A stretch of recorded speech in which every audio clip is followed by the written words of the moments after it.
Hello friends, welcome back once again. Friends, आज की class में हम लोग डिस्कस करेंगे आणविक निदान के बारे में। पिछले क्लास में मैंने आपको बताया था कि बायोटेक्नोलॉजी का यूज आप किस तरह से मानव स्वास्थ्य के विकास के लिए आप कर सकते हैं।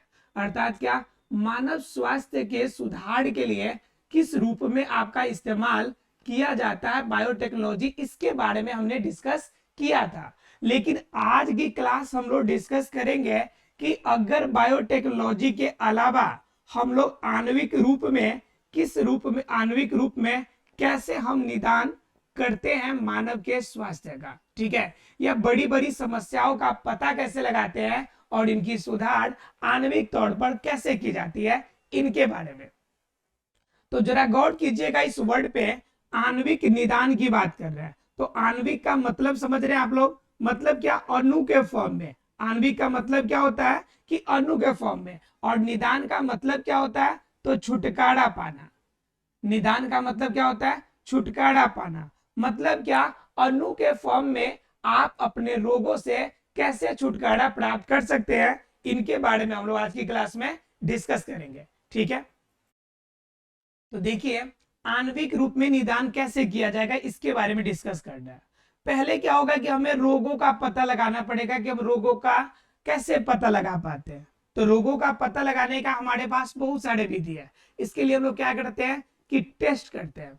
क्या करते हैं? टेस्ट कराते हैं। और यह जो टेस्ट मानव पे किया जाता है, वह टेस्ट हम जनरली क्या कहते हैं कि ये पैथोलॉजिकल टेस्ट है। ठीक है, पैथोलॉजिकल टेस्ट पहला नंबर। जैसे जिसके अंदर क्या होता है पैथोलॉजिकल टेस्ट में, हो जाता है आपका ब्लड का टेस्ट हो जाएगा। ठीक है, यूरिन का टेस्ट हो जाता है, यूरिन का टेस्ट हो जाता है। इन सभी को टेस्ट करके हम लोग पता लगाते हैं कि आपको बीमारी कौन सा हुआ है।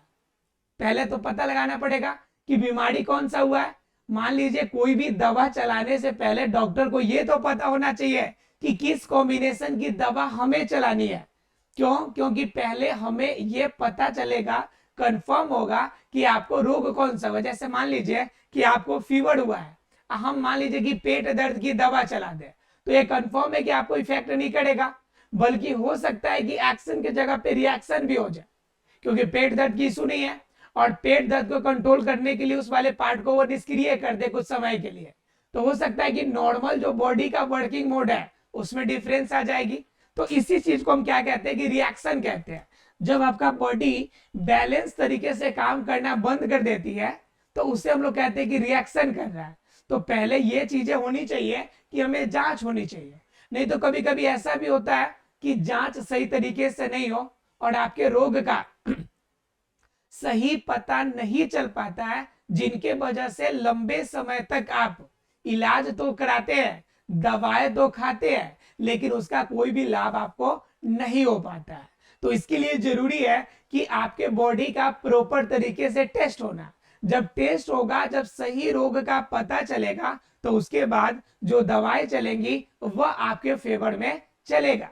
तो यहाँ पे क्या कह रहा है कि पैथोलॉजिकल टेस्ट। तो पैथोलॉजिकल टेस्ट में ब्लड टेस्ट करेंगे, और ब्लड जब टेस्ट करेंगे तो उसके अंदर हम लोग किसकी बात करेंगे? हम लोग आरबीसी की बात करेंगे कि आरबीसी की काउंटिंग कितनी है। फिर हम बात करेंगे कि आपके बॉडी के अंदर डब्ल्यूबीसी की काउंटिंग कितनी है। उसके बाद हम लोग बात करेंगे कि प्लेटलेट्स, किसकी बात करेंगे? प्लेटलेट्स, यानी जिसकी कमी होगी उसके अकॉर्डिंग हम रोग का पता लगा सकते हैं। ठीक है, उसके बाद क्या है आपका यूरिन टेस्ट है। तो यूरिन टेस्ट को हम लोग करेंगे तो इसमें हमें मालूम चलेगा कि यूरिन में शुगर का लेवल तो नहीं बढ़ा है। यूरिन टेस्ट में अगर यूरिन का कलर चेंज हो गया है तो आपका जॉन्डिस की समस्या तो नहीं है, जॉन्डिस तो नहीं हो रहा आपको।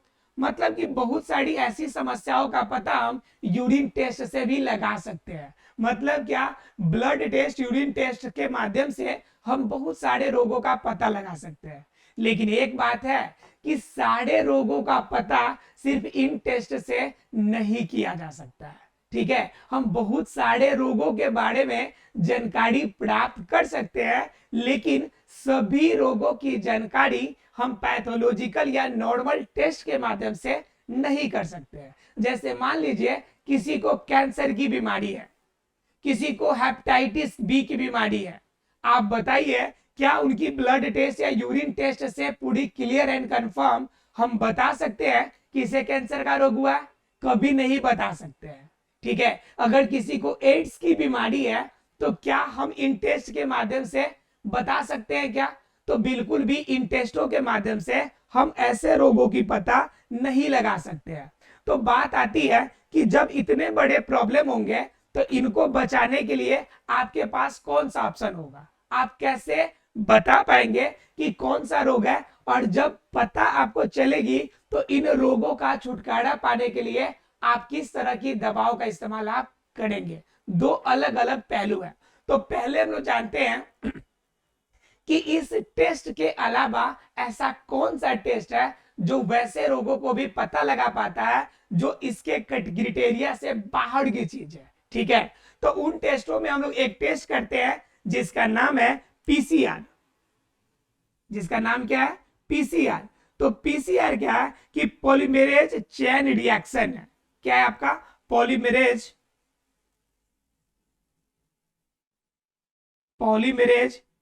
चेन रिएक्शन मतलब क्या?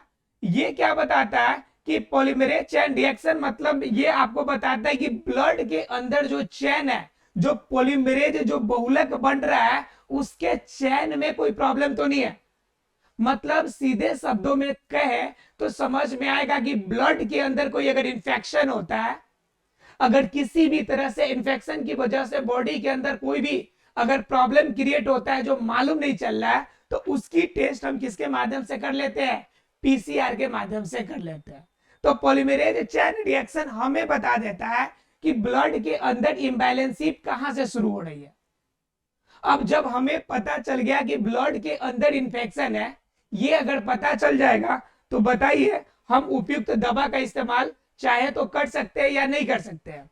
कर सकते हैं, क्योंकि हमें तो पता चल गया कि हमें क्या हुआ है, हमें इंफेक्शन हुआ है। तो इंफेक्शन के अकॉर्डिंग हम उसकी दवा का इस्तेमाल कर सकते हैं। तो पहला ये हो गया कि हम आणविक रूप में टेस्ट कर लेंगे किसके माध्यम से? पीसीआर के माध्यम से। ठीक है, इसके अलावा अगर इनसे भी टफ हो, अगर ये आपका चैन पकड़ में नहीं आ रहा हो और इनसे भी खतरनाक बीमारी की आशा हो आपको, जैसे रेबीज का रोग हो गया, अगर मान लीजिए कोई एसटीडी हो गया, सेक्सुअल ट्रांसमिटेड डिजीज हो गया, ठीक है, या इसके अलावा हेपेटाइटिस हो गया, मतलब कि काफी कैंसर हो गया, जब कोई भी चीज टफ लेवल की हो जाए, ठीक है, ठीक है, तो ये तो हमें क्या बता रहा है कि पीसीआर क्या बता रहा है? हमें सिर्फ चैन बता रहा है कि हमारे बॉडी के अंदर म्यूटेशन किसका हुआ है। जनरली यह जो बताता है कि पॉलीमरेज के कारण म्यूटेशन किसका हुआ है। म्यूटेशन का मतलब कि हमारे बॉडी के अंदर नया डीएनए फैक्टर क्या बना है, हम इसका टेस्ट करते हैं किसके माध्यम से? पीसीआर के माध्यम से। लेकिन अगर इस टेस्ट से भी हमें उसका पता नहीं चल पाया, तब हम क्या करेंगे? तो उस समय हमें इनसे भी टफ लेवल और इनसे भी डीप टेस्ट की हमें आवश्यकता पड़ेगी। तो वो कौन सा डीप टेस्ट होगा जो इनसे भी खतरनाक रोगों का पता लगा सकता है? तो वो होता है एंजाइम लिंक्ड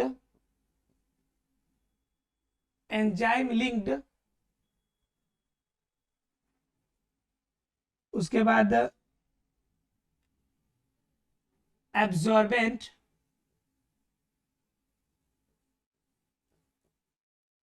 ऐसे। मतलब क्या? आपको इसके लिए एलिजा टेस्ट कराना पड़ेगा। ठीक है, इसके लिए क्या कराना पड़ेगा? ELISA test, enzyme linked immuno observant. ठीक है, इम्यूनो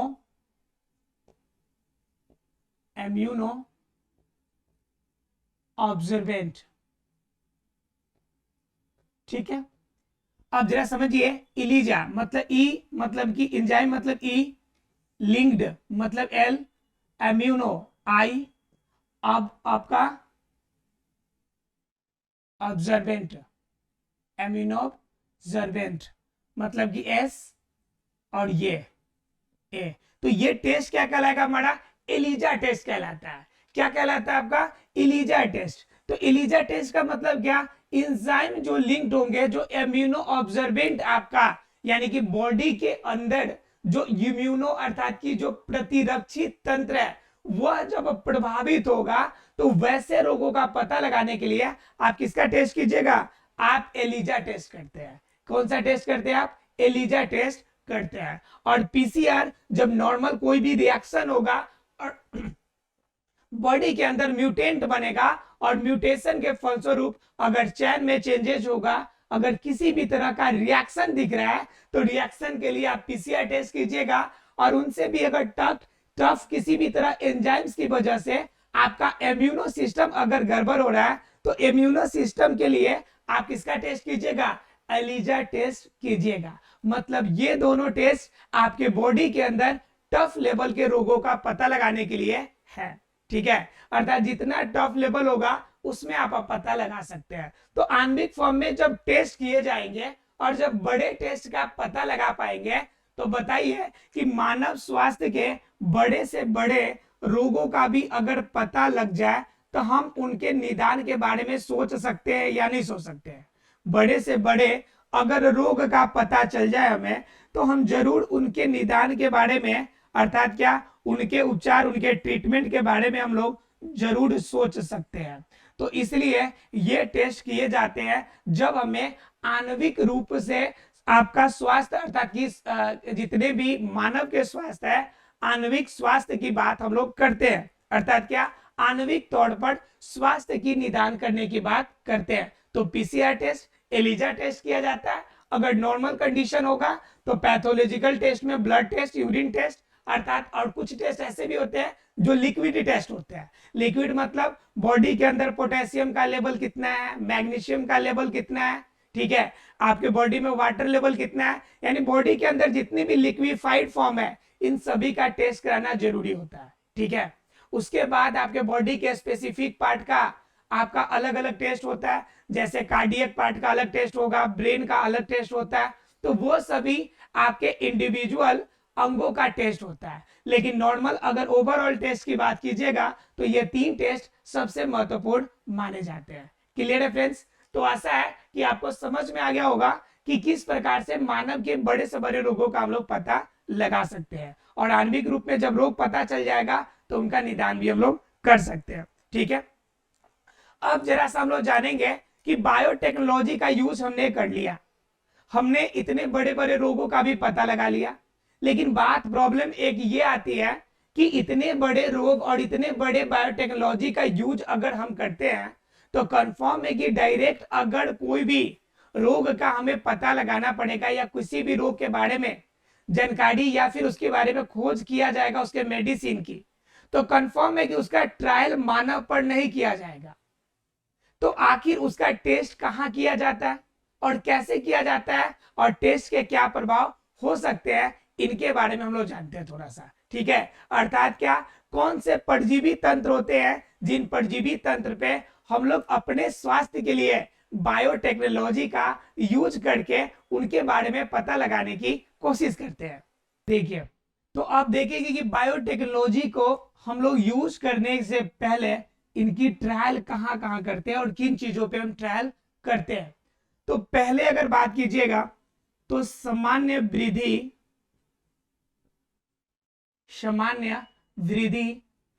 एवं विकास का पता लगाना, एवं विकास का पता लगाना मतलब क्या कि जैसे मान लीजिए कि हमारे पास कोई भी पोषक तत्व या कोई सा भी आइटम है, कोई भी मटेरियल है, जैसे इंसुलिन का ही हमने खोज किया। ठीक है, तो इंसुलिन को हम लोग प्रयोग करेंगे। जो इंसुलिन हम लोगों ने ई कोलाई स्टार्ट की इस्चेरिचिया कोलाई को प्लाज्मिड के साथ हमने जो तैयार किया था, इसका प्रयोग सबसे पहले हम कहाँ करेंगे? क्या डायरेक्ट मानव को दे देंगे इंसुलिन तब हम टेस्ट करेंगे कि काम कर रहा है कि नहीं? बिल्कुल भी ऐसा नहीं करेंगे। हम इनका टेस्ट क्या करते हैं? पहले जीवों पे करते हैं। जनरली हम क्या करते हैं? इसका टेस्ट पहले जीवों पे करते हैं। और जीवों में जो सबसे ज्यादा फेवरेबल है, जिनकी क्रिया हमारे बॉडी से मिलती है, वो फेवरेबल कंडीशन किसका होता है? तो चूहा का होता है। और चूहा पर हम क्या करते हैं? इसका ट्रायल करते हैं।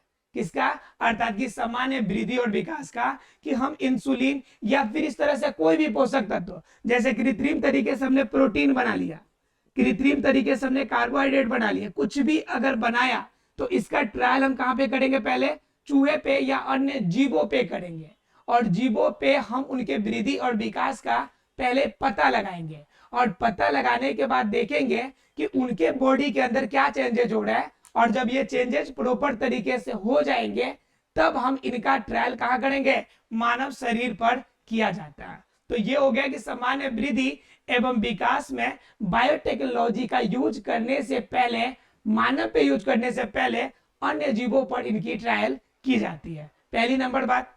दूसरी नंबर अगर बात कीजिएगा कि बड़े रोगों का पता लगाने के लिए, बड़े रोगों का पता लगाने के लिए, रोगों का पता लगाने के लिए, अब बड़े रोगों का पता लगाने का मतलब क्या कि रोग बड़ा है, रोग जब ज्यादा बड़ा है तो कंफर्म है कि उनके अंदर पाए जाने वाले आपके वायरस, बैक्टीरिया, प्रोटोजोआ या जो भी आपके सूक्ष्मजीव उसके लिए जिम्मेदार होंगे वो भी बहुत ज्यादा ही खतरनाक होगा। अब क्या करेंगे, किसी मानव शरीर में अगर रोग हुआ हो तो डायरेक्ट हम वहां पे पता तो नहीं लगा सकते, लेकिन इस वायरस और बैक्टीरिया का जो है हम इनका पता लगा सकते हैं। कहां पे पता लगा सकते हैं कि अगर इनका यूज, अगर इस वायरस या बैक्टीरिया को निकाल कर हम किसी जीव पर, अगर मान लीजिए कि चूहा को अगर देते हैं तो उनके बॉडी के अंदर इस वायरस या बैक्टीरिया की वजह से उसके बॉडी में क्या क्या चेंजेज हो रहे हैं, उसके बॉडी में चेंजेस का पता हम लगा सकते हैं, और ये कैसे उनके बॉडी के अंदर रिएक्शन करता है इस रिएक्शन को पता लगा सकते हैं।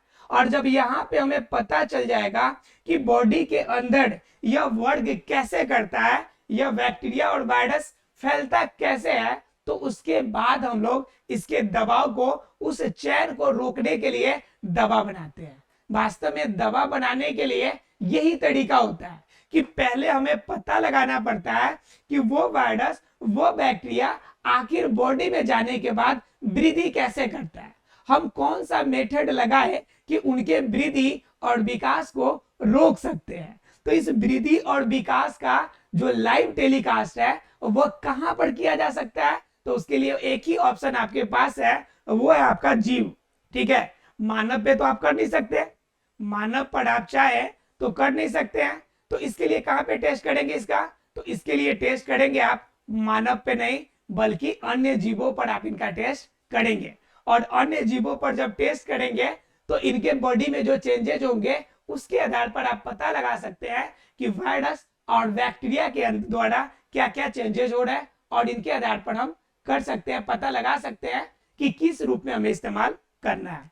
तो दूसरा बात ये हो गया, पहला तो वृद्धि विकास को, दूसरा बड़े रोगों का हम पता लगा सकते हैं। ठीक है, यानी कि कोई भी रोग हो तो बैक्टीरिया और वायरस के कंडीशन का हम पता लगा सकते हैं। अगर बात करेंगे हम लोग तीसरे पार्ट की, तो बात करेंगे जैविक उत्पाद। कोई भी अगर जैविक उत्पाद बनाते हैं हम लोग, जैविक उत्पाद मतलब क्या कि जैसे मान लीजिए किसी भी जीव का प्रयोग करके अगर हम कोई मटेरियल बनाते हैं, तैयार करते हैं, और उस मटेरियल का यूज अगर मानव को करना है, उसका यूज किसे करना है, मानव को करना है, तो उस जैव उत्पाद का उपयोग पहले मानव नहीं करेगा। जैविक उत्पाद बनेगा जरूर, लेकिन उसका उत्पाद पहले अन्य जीवों पर किया जाएगा, अन्य जीवों पर उसे देकर उसके अच्छे प्रभाव को देखा जाएगा। अगर उसमें कोई रिएक्टिव पार्टिकल होंगे तो वहीं पर उसका उपचार किया जाएगा, लेकिन डायरेक्ट इसका यूज मानव पे नहीं किया जा सकता है। अर्थात क्या, जैविक उत्पाद, आप सोचिए ना, जरा मान लीजिए कि हमने किसी भी बायोटेक कंपनी ने, जैसे भारत बायोटेक है, हिंदुस्तान बायोटेक है, तो मैंने क्या कर लिया, वहां पे आपका बन के तैयार हो गया कोई आपका वैक्सीन होगा ना, अब समझिए कि डायरेक्ट हम उसका इस्तेमाल मानव पे कर दे, मालूम चले जितना बेनिफिट नहीं हो रहा है उसका रिएक्शन होना शुरू हो जा रहा है, तो फिर प्रॉब्लम क्रिएट हो जाएगी, एक बड़ी मात्रा में जनसंख्या प्रभावित होगा। तो इस कंडीशन से बचने के लिए हमें क्या करना पड़ता है कि इनका ट्रायल मानव पे न करके अन्य जीवों पर इनका ट्रायल हम लोग कर लेते हैं। क्लियर आप लोगों को? तो ये हो गई आपकी तीसरी पॉइंट। उसके बाद चौथे पॉइंट की बात कीजिएगा, तो चौथा पॉइंट होता है कि टीका बनाने से पहले, अर्थात कि जो वैक्सीन बनाएंगे, तो वैक्सीन बनाएंगे तो इन वैक्सीन को बनाने के बाद भी हम वैक्सीन का यूज कहां करेंगे, पहले अन्य जीवों पे करेंगे। हम जनरली चूहा पे भी इसका ट्रायल करते हैं। जैसे मान लीजिए कि पोलियो, तो पोलियो की वजह से इंसान क्या होता है, अपंग हो जाता है। अब पोलियो वायरस का टीका बन गया, अब पोलियो वायरस का टीका हमें अगर ऑथराइज नहीं है तो हम डायरेक्ट और यूज करेंगे, तो मान लीजिए पोलियो वायरस का इसमें कुछ अंश तो होगा, तो आदमी को हम देने के बाद वो अपंग नहीं भी होगा तो फिर से अपाहिज हो जाएगा, तो समस्या होगी ना। इसलिए हमें पोलियो का भी अगर टीका अगर हमने बना लिया है तो पहले इसका टेस्ट क्या करेंगे, अन्य ऑर्गेनिज्म पे करेंगे, अन्य जीवों पर हम लोग करेंगे। क्लियर है? तो ये हो गया आपके चौथा नंबर। अगर पांचवें की अगर बात करें, पांचवें नंबर की अगर बात करें तो पांचवा आता है क्या हमारा कि रासायनिक सुरक्षा परीक्षण। मतलब क्या, कोई भी अगर केमिकल आइटम बनाते हैं, कोई भी अगर केमिकल बनाया जाता है तो उस केमिकल का यूज हम लोग पहले ट्रायल के रूप में ट्रायल करते हैं, और ट्रायल का फॉर्म हमारा हमेशा जीवों पे होगा। तो क्या हो गया, ये 5 मेथड है, 5 जगह पे 5 कार्यों के लिए मेनली बायोटेक्नोलॉजी में हम लोग जीवों का इस्तेमाल करते हैं। ठीक है, हम लोग अपने फायदे के लिए हम उनका इस्तेमाल करते हैं। तो बात ये आती है नैतिक मुद्दे की कि क्या हम लोग अपने फायदे के लिए जीवों को नुकसान पहुंचा के क्या फायदा पहुंचाना, क्या यह सार्थक है? क्या एक मानवता के नाते एक जीव को मारकर या उसको किसी भी तरह से हानि पहुंचाकर खुद को फायदा पहुंचाना, क्या यह नैतिकता की बात है? क्या यह मानवता की बात है? क्या यह विचारधारा वैज्ञानिकों की या हमारी विचारधारा, क्या यह विचारधारा सही है? या फिर इनकी ट्रायल के लिए कोई कृत्रिम तरीका अपनाया जाना चाहिए? तो बिल्कुल इसका कोई ना कोई कृत्रिम तरीका ही अपनाया जाना चाहिए, क्योंकि किसी भी जीव के अंदर अगर डालते हैं, अगर किसी भी रूप से उसको हानि पहुंचती है तो वह कंडीशन जरूर ही बहुत बड़ा भयावह होगा। यह कोई अच्छी बातें नहीं है। जरा एक बार सोच के देखें कि वो ट्रायल अगर सीधा इंसान पर किया जाए तो उसे कितना ज्यादा दर्द या दुख का सामना करना पड़ेगा। अगर सेम कंडीशन हम लोग जीवों पे करते हैं तो कितना प्रॉब्लम से जूझ रहा होगा। इसलिए हमें हमेशा याद रखना चाहिए कि हमें नैतिकता के मूल्यों को समझते हुए एक मानवता के नाते हमें इनका टेस्ट जीवों पे ना करके अगर कोई कृत्रिम तरीका अगर हमारे पास अवेलेबल हो तो उनका प्रयोग हम लोग वहां पर कर सकते हैं। आशा फ्रेंड्स बायोटेक्नोलॉजी का यूज और बायोटेक्नोलॉजी के नैतिक मुद्दे दोनों आपको क्लियर हो गए होंगे। मिलते हैं अगले क्लास में, तब तक के लिए thank you very much friends.